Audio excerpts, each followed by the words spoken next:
quand il n'est plus là, on découvre toute son importance. En voici encore une preuve. Nous sommes au centre de Madagascar, sur les hautes terres. Ces plaies rouges, comme des empreintes laissées par un géant, s'étendent à perte de vue. On les appelle les lavaques. En malgache, cela signifie « grand trou ». Avec la disparition de la forêt et le surpâturage, le sol n'est plus protégé. La pluie ruisselle et emporte la terre. On a l'impression que rien ne peut arrêter cette érosion. Charles, Rakoton Dranibé, m'accompagne au bord d'un lavac. Nous sommes 2 minuscules points à l'échelle de ce gouffre. Certains lavacs ont une profondeur de 50 mètres et 300 mètres de long.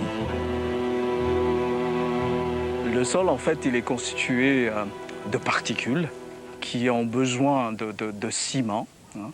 Et le ciment, principalement, c'est de la matière organique, hein, avec quelques éléments. C'est les plantes. C'est les plantes, en fait.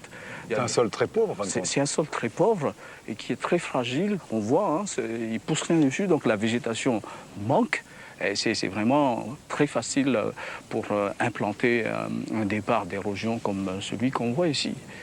Un des problèmes, justement, qui cause encore jusqu'à maintenant ce problème d'érosion, c'est la destruction de cette matière végétale, y compris la forêt, la végétation herbacée qui est là. Hein. Il ne faut pas une grande forêt pour protéger le sol, en fait.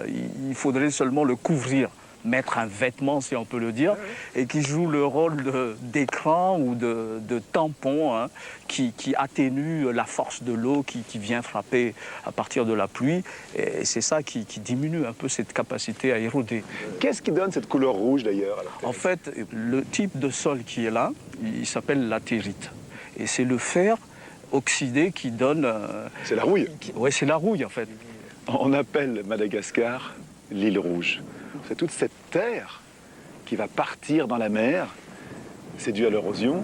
C'est vraiment, malheureusement, l'image que moi je retiens de Madagascar, ces énormes trous rouges avec cette terre qui descend. On dirait un peu comme le sang de Madagascar qui s'en va dans la mer. Il y a la partie où on se trouve qui est à 800, 1100 mètres. On descend un peu plus bas vers le côté ouest.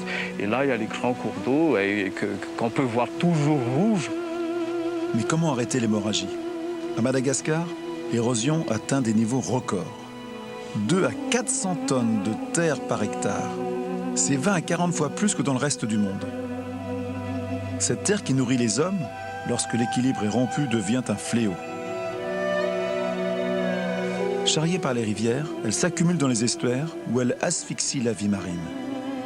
Mais les premiers touchés sont les agriculteurs dont les champs sont ensablés. C'est une menace pour disons, la production de l'alimentation. Presque toutes les grandes régions comme le lac Alota, par exemple, les greniers arides de Madagascar, ils connaissent tout ce problème d'ensablement. Il y a des tas de terrains, des hectares de terrain qui sont presque délaissés, hein, parce qu'il faudrait trouver d'autres moyens. C'est-à-dire que toute cette terre va remplir les rizières de cette terre rouge qui n'est pas du tout fertile. Tout à fait. Quelle est la solution pour ces gens ici qui sont en train de perdre leur terre et donc leur richesse? On peut apercevoir quand même qu'il y a des laves qui se stabilisent. Hein, et grâce justement à ces peuplements de pins, parce que les pins, en régénération naturelle, ils ont un peu colonisé un peu les laves qu'il y a autour. On peut faire le tour et puis voir ça. Donc on peut stopper cette érosion. Vous êtes optimiste? Je suis optimiste, on peut stopper.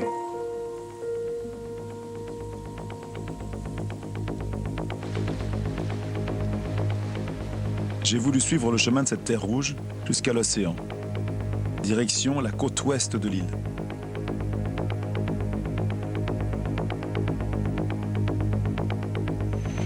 Cette terre, apportée par la rivière et bloquée par la mangrove, voilà pourquoi on appelle cette île l'île rouge.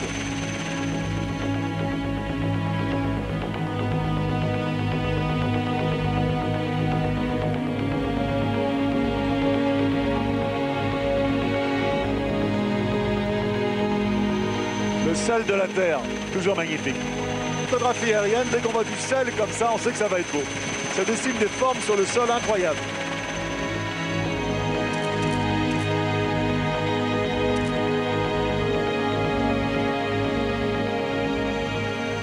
Ça, c'est les fameux élevages de crevettes qui sont très attaqués par les écolos. parce qu'ils les accusent de déboiser la mangrove. C'est le cas, on le voit bien ici. La mangrove et ses palétuviers, des arbres qui poussent dans la mer. Mais ce n'est pas leur seule particularité. Grâce à leurs racines et chasses, ils peuvent se déplacer de quelques mètres par an. Ce sont des arbres qui sont capables de marcher. La mangrove, c'est une forêt qui avance sur l'océan.